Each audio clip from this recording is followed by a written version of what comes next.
Or another famous one about a painter who would not draw the eye of a dragon he had painted for fear it would fly out of the painting, with an old story from my native Flanders that I find most representative of Western painting.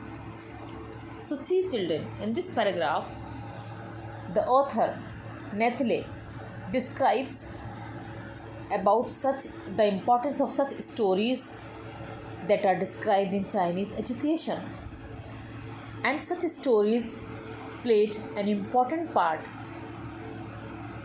The books of Confucius or Confucius and Zhongzhongi are full of them.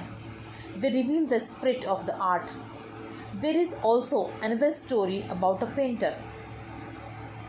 He did not draw the eye of a dragon that he had painted because he feared that it would fly.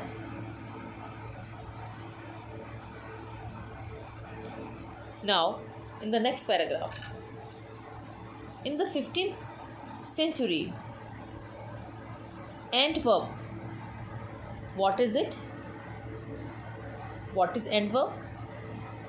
I told you in the class that is an area or a city. A master blacksmith called Quentin Matsys fell in love with a painter's daughter.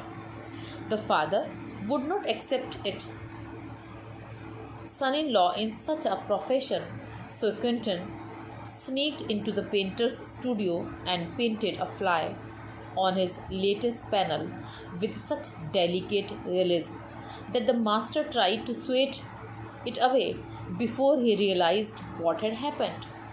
Quentin was immediately admitted as an apprentice into his studio. He married his beloved and went on to become one of the most famous painters of his age. These two stories illustrate what each form of art is trying to achieve: a perfect lunistic likeness in Europe, the essence of inner life and spirit in Asia. So, in this paragraph, the writer shows the story of Europe. In 15th century, Antwerp, Quentin Matsys, a master blacksmith, fell in love with a painter's daughter.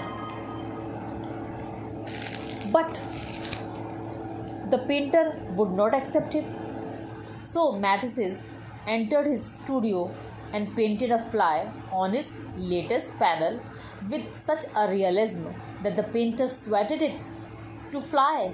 Matsys was allowed to be the painter's apprentice. He married his daughter and became the most famous painter. These two stories illustrate the essence of inner life and spirit. Now, see, children, the next paragraph.